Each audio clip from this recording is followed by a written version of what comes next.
Bí quyết tạo giòn cho cá chép, cá rô phi, bí mật thành công của nông dân Trung Quốc. Chào quý bà con nông dân thân mến. Bà con mình chắc hẳn đã từng nghe qua món cá giòn, một đặc sản đang rất được ưa chuộng tại các nhà hàng cao cấp, siêu thị và khu du lịch.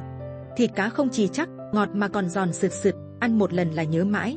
Nhưng ít ai biết rằng, bí quyết để tạo ra loại cá đặc biệt này lại vô cùng đơn giản, hoàn toàn có thể làm được ngay tại nhà nếu bà con biết đúng kỹ thuật.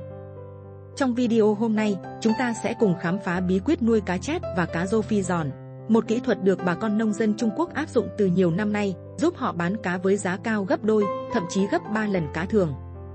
Không cần đầu tư lớn, không cần công nghệ cao siêu. Chỉ cần hiểu đúng về cách chọn giống, chế độ ăn đặc biệt và quản lý ao nuôi phù hợp là bà con có thể tự tay tạo ra những mẻ cá giòn chất lượng cao mà thương lái săn đón ráo riết. Chúng tôi sẽ hướng dẫn chi tiết từ A đến Z, từng bước một. Nuôi bao lâu thì cá giòn? Cho ăn gì để cá giòn tự nhiên mà không cần hóa chất? Bí quyết giữ môi trường nước ổn định để cá phát triển tốt. Cách nhận biết cá đạt độ giòn tối ưu. Tất cả đều sẽ được chia sẻ một cách dễ nghe, dễ hiểu, dễ làm, để bà con có thể áp dụng ngay vào ao cá của mình, tăng giá trị sản phẩm và mở ra hướng làm giàu mới ngay tại quê nhà. Nếu bà con đang nuôi cá chép, cá rô phi hoặc có ý định đầu tư nuôi cá trong thời gian tới, đừng bỏ lỡ. Bởi vì, chỉ cần thay đổi một chút trong cách nuôi, bà con có thể tăng giá trị đàn cá lên gấp nhiều lần mà không cần mở rộng diện tích hay tốn thêm chi phí lớn. Bây giờ mời bà con cùng bắt đầu hành trình khám phá bí quyết nuôi cá giòn từ kinh nghiệm thực tế của những nông dân Trung Quốc thành công nhất và mang về lợi nhuận bền vững cho chính mình. Phần 1. Hiểu đúng về cá giòn, cách tạo giá trị khác biệt. Cá giòn không phải là giống cá mới, đó vẫn là cá chép, cá rô phi thường, nhưng được nuôi theo chế độ đặc biệt, giúp thịt săn chắc, dai giòn tự nhiên, không cần tẩm hóa chất hay xử lý sau khi thu hoạch. Chính vì độ giòn đặc biệt ấy mà cá bán ra có thể cao gấp 2 đến 3 lần giá cá thường. Tại Trung Quốc, các hộ nuôi cá giòn đã chuyển từ quy mô nhỏ sang sản xuất thương phẩm, cung cấp cho các siêu thị lớn, nhà hàng cao cấp. Đây chính là mô hình mang lại hiệu quả kinh tế cao, đầu tư ít, lãi nhiều, phù hợp với bà con Việt Nam muốn nâng cấp mô hình nuôi cá truyền thống. Phần 2. Chuẩn bị trước khi nuôi, gốc rễ của thành công. 1. Chọn giống cá khỏe mạnh, tăng trưởng tốt. Cá chép, nên chọn giống cá chép lai 3 dòng hoặc cá chép V1, giống được cải tiến, lớn nhanh, thịt ngon. Cá rô phi, nên chọn rô phi đơn tính được hoặc giống rô phi lai F1, có khả năng sinh trưởng nhanh, thích nghi tốt. Tiêu chí chọn giống: cá bơi nhanh, màu sắc tươi sáng, không chảy xước, không dị tật, không có dấu hiệu nhiễm bệnh. 2. Chuẩn bị ao nuôi hoặc bể xi măng. Diện tích ao từ 500 đến 10 m² là hợp lý với hộ gia đình. Độ sâu mực nước từ 1,5 đến 2 m. Dọn dẹp ao trước khi thả cá. Tát cạn ao, phơi đáy 3 đến 5 ngày.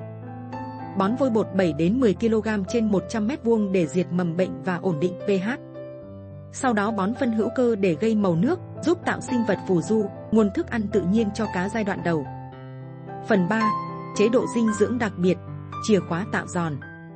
Bí quyết cốt lõi để tạo giòn chính là thay đổi chế độ ăn cho cá trong khoảng 30 đến 45 ngày trước khi thu hoạch. Trong thời gian này, cá sẽ hấp thu chất đặc biệt từ thức ăn, làm thay đổi cấu trúc thịt, trở nên săn chắc, giòn và thơm ngon hơn. Giai đoạn 1. Nuôi cá phát triển bình thường, 2 đến 3 tháng đầu. Thức ăn công nghiệp, dùng cám viên nổi loại có đạm 26 đến 28%. Cho ăn 2 lần trên một ngày, sáng 7 giờ, chiều 16 giờ. Kết hợp bổ sung thức ăn tự nhiên như rau muống, bèo hoặc ốc bươu vàng nghiền để cá nhanh lớn, tăng sức đề kháng. Giai đoạn 2. Giai đoạn tăng giòn, 30 đến 45 ngày cuối.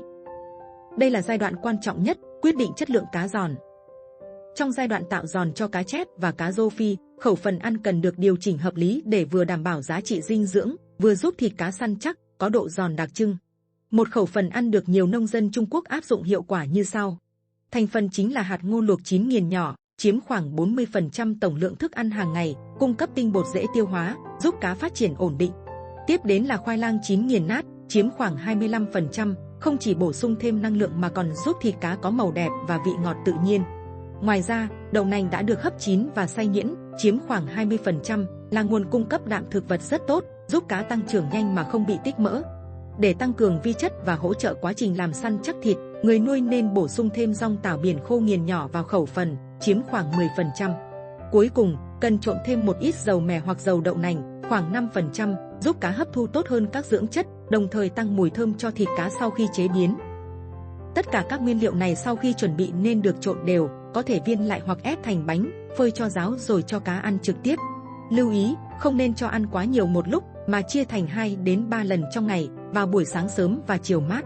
Sau khoảng 30 đến 40 ngày áp dụng khẩu phần đặc biệt này, thịt cá sẽ trở nên giòn, săn chắc, có vị béo nhẹ và rất được thị trường ưa chuộng. Trộn đều thành hỗn hợp, viên tròn nhỏ cho cá ăn. Nếu nuôi quy mô lớn, có thể ép viên khô rồi bảo quản, cho cá ăn 2 lần trên một ngày. Một số nơi còn sử dụng bột gelatin hoặc bột collagen thủy phân trộn vào thức ăn để tăng độ giòn, nhưng với hộ gia đình, công thức tự nhiên như trên là đủ. Phần 4. Quản lý môi trường ao nuôi, giữ cá luôn khỏe mạnh. Để cá phát triển tốt và tạo được độ giòn, môi trường nước phải luôn sạch và ổn định. 1. Theo dõi chất lượng nước hàng ngày. Độ pH từ 6,5 đến 8,0. Oxy hòa tan lớn hơn 4 mg/l. Nhiệt độ 26 đến 32 độ C. Nếu nhiệt độ cao hoặc trời oi nóng, nên bật quạt nước, máy sục khí vào buổi trưa và chiều để tăng oxy, tránh cá bị sốc. 2. Thay nước định kỳ. Cứ 10 đến 15 ngày thay từ 20 đến 30% lượng nước trong ao. Sau khi thay nước, có thể bổ sung chế phẩm sinh học MGOC hoặc BIOAQUA để cân bằng vi sinh có lợi trong ao. Phần 5. Nhận biết và kiểm tra cá giòn trước khi bán. Sau 30 đến 45 ngày áp dụng khẩu phần tạo giòn, bà con có thể kiểm tra độ giòn bằng cách bắt thử 1 đến 2 con cá, mổ thịt, nấu thử, luộc, hấp hoặc chiên. Quan sát, thịt cá săn, ít ra nước, thớ thịt dai, khi nhai cảm giác sực sực rõ ràng, không bở như cá thường. Nếu đạt yêu cầu, bà con có thể thu hoạch đồng loạt để bán hoặc xuất hàng theo hợp đồng. Lưu ý, cá giòn nên bán trong vòng 7 ngày sau khi đạt độ giòn tối ưu để đảm bảo chất lượng thịt tốt nhất. Phần 6. Hiệu quả kinh tế, lãi cao gấp nhiều lần. So với cá nuôi theo phương pháp truyền thống, cá chép và cá rô phi nuôi theo mô hình tạo giòn có hiệu quả kinh tế vượt trội hơn hẳn. Về giá bán, trong khi cá thường chỉ dao động từ 35.000 đến 40.000 đồng mỗi kg, thì cá giòn có thể bán với giá từ 70.000 đến 90.000 đồng mỗi kg, tức gấp đôi, thậm chí gần gấp 3 lần. Thời gian nuôi cá giòn chỉ chênh lệch không đáng kể, khoảng 4,5 đến 5,5 tháng so với 4 đến 5 tháng của cá thường. Nhưng bù lại, cá giòn có tỷ lệ hao hụt thấp hơn, thường dưới 10% do cá khỏe mạnh, ít bệnh. Đầu ra của cá thường bấp bênh, phụ thuộc vào thương lái và giá chợ. Trong khi đó, cá giòn lại rất được ưa chuộng tại các nhà hàng, siêu thị, thậm chí nhiều nơi còn đặt trước để có hàng đều đặn. Nhờ chất lượng thịt đặc biệt và giá trị cao, việc nuôi cá giòn không chỉ giúp tăng thu nhập mà còn mang lại lợi nhuận sau chi phí ở mức cao, ổn định và rất dễ mở rộng quy mô nếu bà con có điều kiện.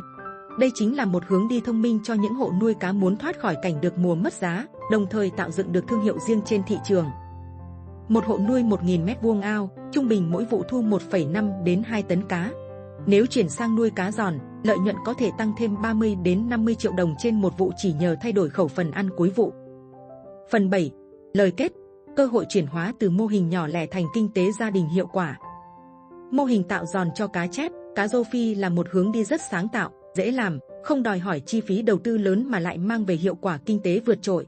Đây chính là con đường mới cho bà con nông dân Việt Nam muốn chuyển từ mô hình chăn nuôi truyền thống sang sản xuất hàng hóa chất lượng cao, có thương hiệu. Chỉ cần bà con chăm chút hơn vào khâu chọn giống, chế độ ăn và môi trường nước, thì không những cá ngon, giá cao, mà còn giúp xây dựng được thương hiệu uy tín trong vùng, từ đó mở rộng thị trường, ký hợp đồng ổn định lâu dài với siêu thị, nhà hàng. Nếu thấy hay, bà con đừng quên like, chia sẻ và đăng ký ủng hộ kênh Bạn của Nhà Nông để nhận thêm nhiều chia sẻ kinh nghiệm bí quyết hay cùng làm giàu và phát triển bền vững từ nghề nông. Cảm ơn bà con đã theo dõi, hẹn gặp lại trong video tiếp theo.